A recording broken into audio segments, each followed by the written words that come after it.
హైదరాబాద్ లో ప్రధాని నరేంద్ర మోదీ దేశం కోసం చేసిన 10 సూచనలకు సంబంధించిన పోస్టర్ను రాష్ట్ర అధ్యక్షుడు రామచంద్రరావు విడుదల చేశారు. అనంతరం దేశ ఆర్థిక వ్యవస్థను బలోపేతం చేయడానికి ప్రధాని చేసిన సూచనలు ప్రతి ఒక్కరూ పాటించాలని కోరారు. ప్రపంచ వ్యాప్తంగా ఆర్థిక పరిస్థితులు క్లిష్టంగా ఉన్న నేపథ్యంలో ప్రజలు అప్రమత్తంగా ఉండాలని తెలిపారు. అలాగే ప్రధాని మోదీ స్వయంగా తన కాన్వాయ్లో వాహనాల సంఖ్యను తగ్గించారని, కేంద్ర మంత్రులు, ముఖ్యమంత్రులు కూడా అదే దారిలో నడుస్తున్నారని పేర్కొన్నారు. ప్రజలు కూడా పబ్లిక్ ట్రాన్స్పోర్ట్ వినియోగం పెంచాలని, కాల్ పూలింగ్ పాటించాలని సూచించారు. తాను హైదరాబాద్ లో జరిగే సమావేశాలకు మెట్రోలో వెళ్తానని, త్వరలోనే ఎలక్ట్రిక్ వాహనం కొనుగోలు చేస్తానని రామచంద్రరావు వెల్లడించారు. దేశాన్ని కాపాడే బాధ్యత ప్రతి పౌరుడిపై ఉందని అన్నారు.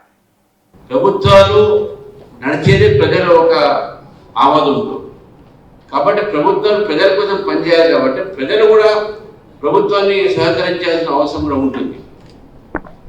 ఈ యొక్క నేపథ్యంలో అనేకమైనటువంటి యొక్క ఏవైతే సూచనలు మన ప్రధానమంత్రి గారు మనకి ఇవ్వడం జరిగిందో, ఇవన్నీ కూడా దేశ ప్రజలు వాటిని పాటిస్తే మనము దాని మీద తప్పకుండా మనకు దేశ ఒక ఆర్థిక వ్యవస్థని, దేశం ఒక భవిష్యత్తుని కూడా మనం కాపాడిన వాళ్ళు అవుతాం. చాలామంది విమర్శలు చేస్తూ ఉన్నారు, కాంగ్రెస్ పార్టీ ముఖ్యంగా.